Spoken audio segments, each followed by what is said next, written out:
Chers auditeurs, nous nous retrouvons après cet intermède musical en compagnie de Corsair pour cette conversation dont le thème est le retour à la transcendance. Il est un écrivain qui nous est cher et qui avait tenu à rendre à Louis XVI l'hommage qu'il méritait lors du bicentenaire de sa mort, le 21 janvier 1993. Vous étiez trop jeune, Thibaut, pour y être. Et je ne doute pas que ce soit pour vous un regret. Et j'ai cet avantage pour vous. J'ai un immense regret. J'ai cet avantage sur vous d'y avoir été présent pour rendre hommage derrière le grand Jean Raspail à Louis XVI, le 21 janvier 1993, place de la Concorde, où s'étaient pressés des milliers de Français, 10 000, 15 000, disait-on, autour de Jean Raspail et de l'ambassadeur des États-Unis qui est venu déposer une gerbe pour remercier le roi d'avoir contribué de manière décisive à l'indépendance de son peuple. Alors Jean Raspail, qui aurait fêté cette année ses 100 ans, absolument, a été le sujet d'une biographie publié par Philippe Hemsen, Jean Raspail aventurier d'ailleurs, avec une préface d'Éric Orsena de l'Académie française. Un ouvrage qui nous rappelle et qui nous fait découvrir qui était réellement Jean Raspail. On connaissait bien l'écrivain, mais les plus jeunes n'avaient qu'une vision un peu lointaine de ce qu'avait été son parcours et de ce que Jean Raspail, avant d'être un grand écrivain, avait été d'abord un explorateur et un grand conférencier. Absolument. Cette très bonne biographie de Philippe Hemsen, au fond, nous rappelle que c'est bien avant l'Eppikendorf que Jean Raspail avait mis sa vie sous le signe de la fameuse devise d'Eppikendorf. Je suis d'abord mes propres pas. Je suis d'abord mes propres pas. C'est vraiment l'idéal raspalien, c'est le panache, c'est la gratuité. C'est également l'invitation au voyage.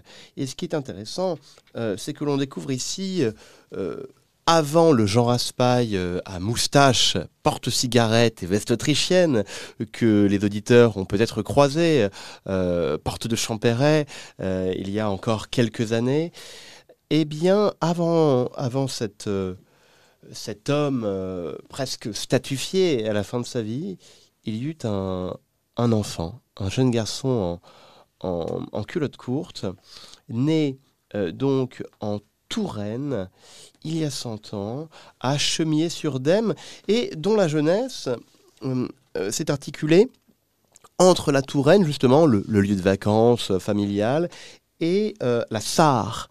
Car à l'époque, donc dans les années qui ont suivi la Grande Guerre et la victoire des armées françaises contre l'Empire allemand, la Sarre était occupée et le père de Jean Raspail a été directeur des mines de la Sarre.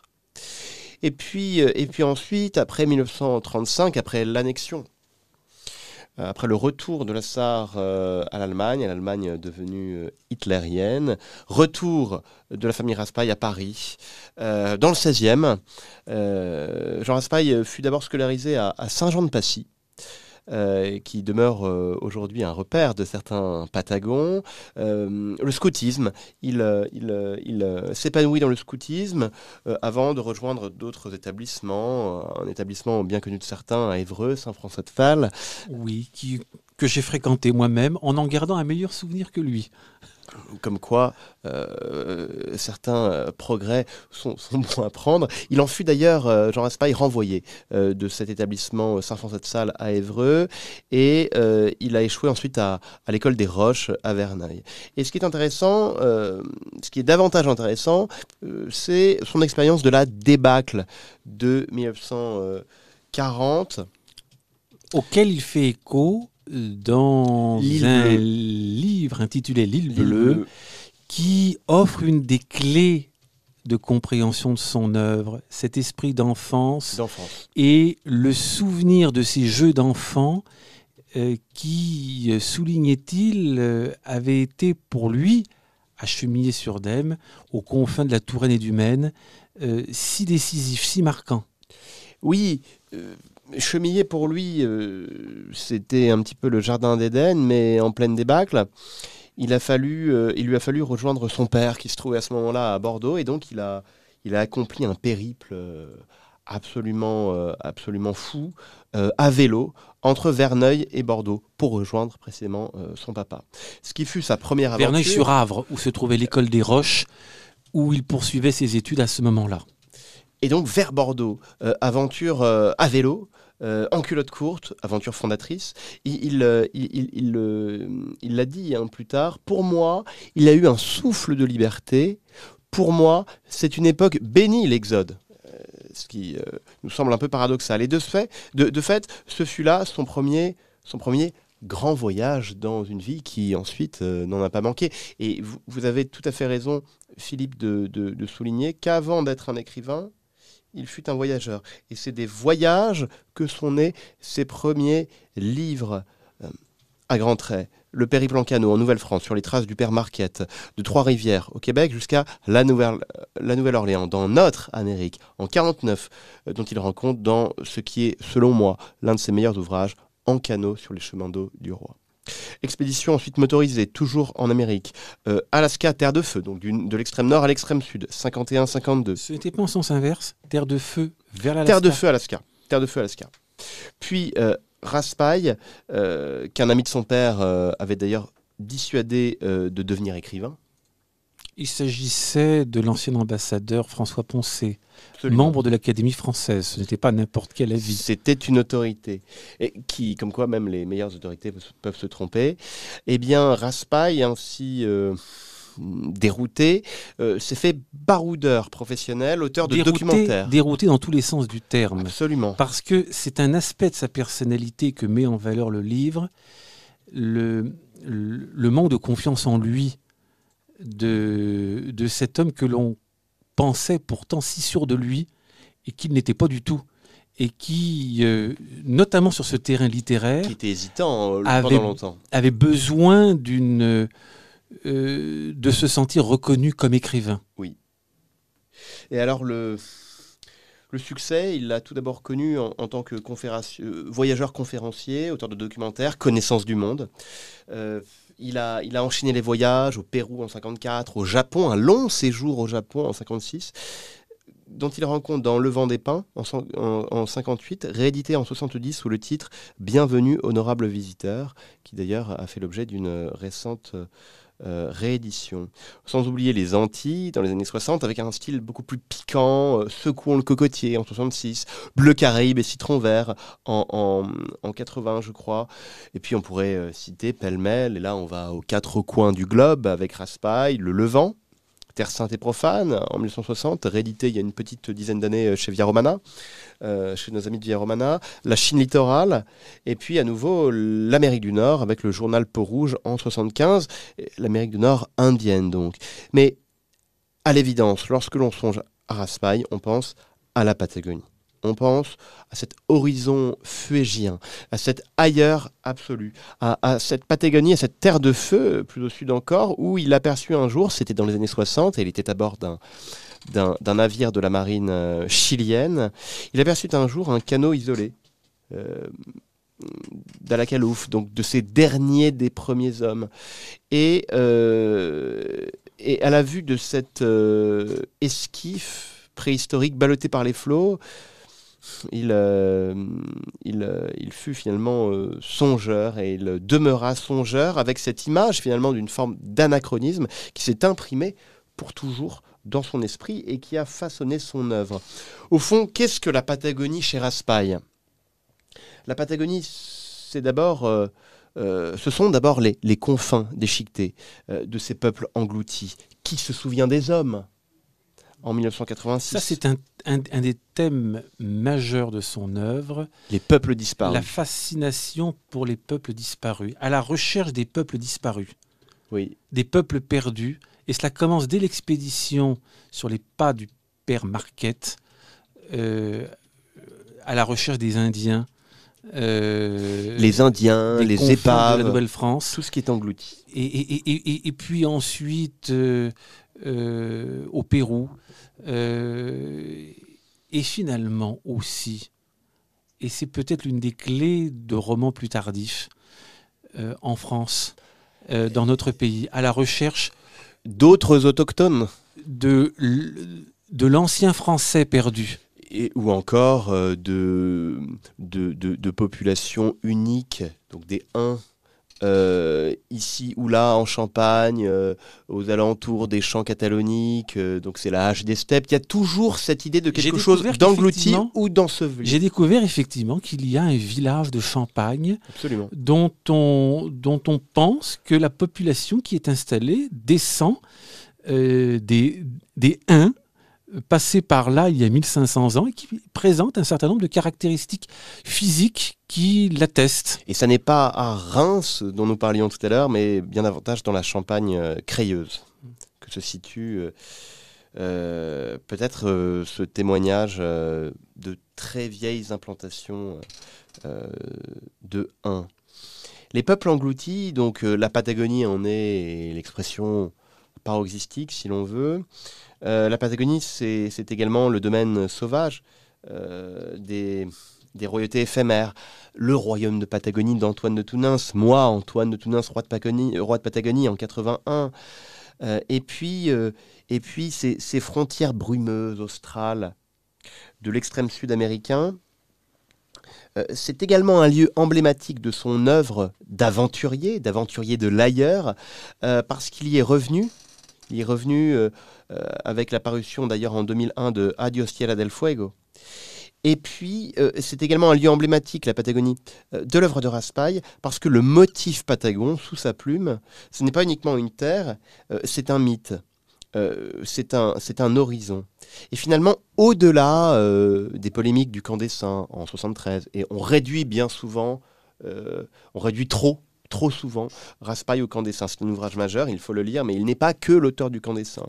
Au-delà, il fut un arpenteur, finalement, dans l'espace et dans le temps. Un arpenteur et un magnifique conteur. Ce n'était pas un théoricien. Certains voudraient voir dans Raspail le théoricien du grand remplacement, de je ne sais quoi. Non. Ça n'était pas un écrivain à thèse, mais à thème. Alors même dans le camp des Saints, le thème principal à ses yeux n'était pas le grand remplacement, mais la crise intellectuelle du monde occidental et sa fragilité morale et l'effondrement d'un monde qui a perdu le sens de ce qu'il était. Le vrai sujet, c'est pas l'autre, en dépit d'ailleurs de la pénétrante préface Big Other. Le vrai sujet, c'est pas l'autre, c'est l'effondrement de l'Occident, effectivement, qui est incapable de répondre à une crise venue de l'extérieur, mais qui s'effondre, s'écroule sur elle-même, la trahison des clercs, énormément de thèmes. C'est un thème que l'on retrouve dans plusieurs de ses livres, une sorte de subversion diffuse, qui est ce qu'a connu Louis XVI au début de la Révolution. Une subversion diffuse dont on ne maîtrise pas l'origine, qui tourne toutes les têtes, qui font que les hommes sont transformés. Dans 7 cavaliers, par exemple. Les 7 cavaliers, et qui font qu'il n'y a plus rien à faire, il n'y a plus qu'à partir ailleurs Sabre clair. Pour rester soi-même. Et rester soi-même, chez Raspail, c'est non seulement être fidèle à son héritage, mais c'est également être fidèle à son esprit d'enfance. Et ça, vous en parliez, Philippe. C'est vrai qu'en parcourant la biographie signée Philippe Hemsen, on retrouve à la fois l'enfance de Jean Raspail et l'esprit d'enfance qu'il a conservé toute sa vie. Il en parlait d'ailleurs au gré de différents entretiens, spécialement à la fin de sa vie. Je suis un enfant.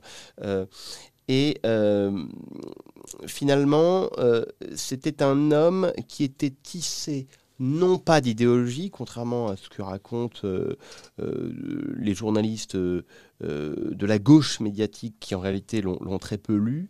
Non, il était tissé non pas d'idéologie, mais de fidélité, d'amitié. Et ces amitiés avec Michel Déon, avec Michel Mort, ces amitiés-là, c'était... Avec Jacques Perret. Avec Jacques Perret, effectivement, c'était sa véritable intimité. Ces amitiés-là. Moi, je me souviens, je l'avais rencontré chez lui, Jean Raspail, il y a quelques années. Parce que vous étiez Patagon. Absolument.